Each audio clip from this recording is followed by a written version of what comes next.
Facebook scroll করতে করতে একটা চমৎকার লেখা পেলাম, আমার প্রতিপক্ষ তুমি ছিলে বিদায় আমি হেরে গেলাম। না হয় এমন কোনো মানুষ ছিল না মহাবিশ্বে যে আমাকে ধ্বংস করবে। কি চমৎকার একটা লেখা, তাই না? হ্যাঁ, এরকম একটা কথা নিয়ে আজকে আপনাদের সাথে আমি আলোচনা করব। যখন নিজের প্রিয় মানুষটা আপনার সব থেকে প্রতিদ্বন্দ্বী হয়ে দাঁড়ায়, তখন তার বেদনা, তার যন্ত্রণা ঠিক কতটা, সেটা যার সাথে হয় সেই জানে। সেই বিষয় নিয়ে আজকে আপনাদের সাথে কথা বলবো। হ্যালো এভরিওয়ান, আসসালামু আলাইকুম। কেমন আছেন সবাই? আলহামদুলিল্লাহ, আমি ভালো আছি।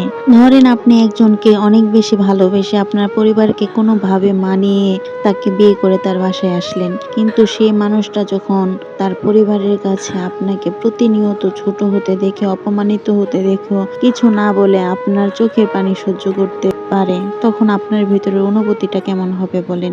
যে পুরুষ শুধু নিজের পরিবারের কথা ভেবে নিজের স্ত্রীর প্রতি হওয়া অন্যায়ের কোনোদিন কোনো প্রতিবাদ করে না, যে পুরুষ আপনার চোখের পানির মূল্য দিতে জানে না, যে পুরুষ আপনাকে ভালো রাখার কথা বলে এনে আপনার চোখের পানিকে প্রতিনিয়ত ঝরতে দিচ্ছে, সে কি আদৌ আপনাকে ভালোবাসে? সে কি আদৌ আপনাকে নিয়ে ভাবে? সে কি আদৌ আপনাকে ভালো রাখার জন্য এনেছে? সেই প্রশ্নগুলোকে কখনো নিজের মধ্যে ঘুরে না বলেন? এমন অনেক নারী আছে, সে ভোর 5টা থেকে শুরু করে রাত 10টা-12টা পর্যন্ত কাজের পর কাজ করতেই থাকে, কিন্তু স্বামী না, অন্য কারো কাছ থেকে শুনতে হয় যে সারাদিন কি করো, বাড়িতে রান্না বাড়া ছাড়া কি কাজ আছে, বাড়িতে তো বসে বসে খাও। এই কথাগুলো যখন শ্বশুর শাশুড়ি বা অন্য কেউ বলে, তখন স্বামী যখন প্রতিবাদ না করে, তখন ভিতরটা কেমন লাগে? যারা বলে রান্না বাড়া ছাড়া বাড়িতে কোনো কাজ নেই, তাদেরকে এটা চোখে পড়ে না সেই ভোর 5টা থেকে উঠে 9টা পর্যন্ত যে একের পর এক নাস্তা তাদের জন্য বানাতেই থাকে, তারপরে হাঁড়ি পাতিল ধোয়া, বাড়িঘর পরিষ্কার করা, নিজেদের ঘরদোর পরিষ্কার করা, নিজেদেরও তো কিছু ব্যক্তিগত কাজ থাকে সেগুলো করা, কাটা বাছা করা, রান্না বাড়া করা, এগুলো কি কোনো কাজ না? দুপুরে রান্না করা, তারপর আবার এসে হাঁড়ি পাতিল ধোয়া, তাদের ছেলেকে খাওয়ানো, তাদেরকে খাবার দাবার বেড়ে দেওয়া, এগুলো কি কোনো কাজ না? তাদের সেবা যত্ন করা, কাপড় ধোয়া, 3 বেলা রান্না করা, এগুলো কি কোনো কাজ না? এগুলো কি তাদের চোখে পড়ে না? এগুলো কি তারা করে?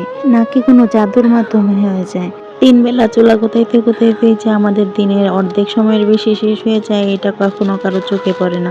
সারাদিন সমস্ত ঝামেলা শেষ করে যখন ঘরে এসে একটু দীর্ঘশ্বাস নিতে চায়, একটু শান্তির নিঃশ্বাস ফেলতে চায়, তখনও তা সম্ভব হয় না। কারণ এই বাড়িটা তো আর আমাদের না, এখানে তো সারাদিন আমরা বসে খাই, তাই না?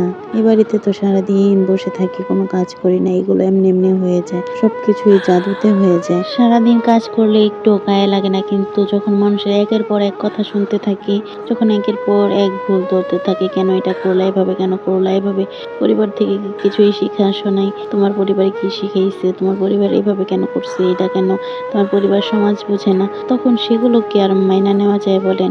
যখন তাদের 1000টা কথার উত্তরে একটা কথা বলি, বাবা এটা এইভাবে করি না, এইভাবে করতে চাইনি, ঠিকভাবে করতে চাইছিলাম, তখনও যখন আবার কথা শুনতে হয়, বলা হয় যে বেয়াদবি করতেছি, তখন কি করব বলেন? আর এই বিষয়টা নিয়ে যখন নিজের হাজবেন্ডের কাছে বলতে যাই, হাজবেন্ড যখন বলে একটু মানিয়ে নাও, একটু কষ্ট করে এভাবেই সংসার করতে হয়।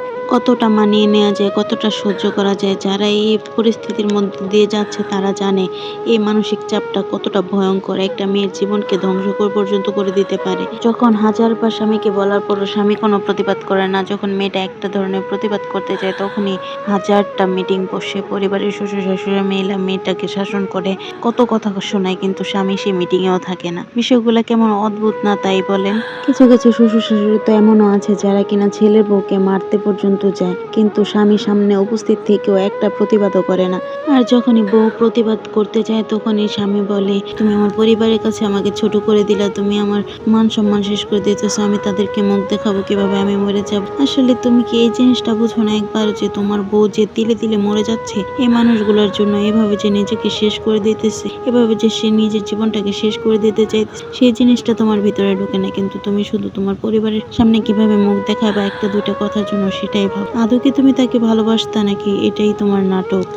সবশেষে একটাই কথা বলবো, সত্যিই যদি কোনো বাবা মা চায়, তাহলে কখনোই তারা নিজের সন্তানের বউয়ের উপর অত্যাচার করতে পারে না, তার বউকে অশান্তিতে রাখতে পারে না। তারা যদি চায় তার সন্তান সুখে থাকুক, সুখে সংসার করুক, তাদের একটা সুন্দর ভবিষ্যৎ হোক, তখন তারা কখনোই সেখানে হস্তক্ষেপ করে না, তাদের জীবনটা ধ্বংস করে না, তাদের সংসারটা ভাঙে না, আর কারো বিচ্ছেদ হয় না।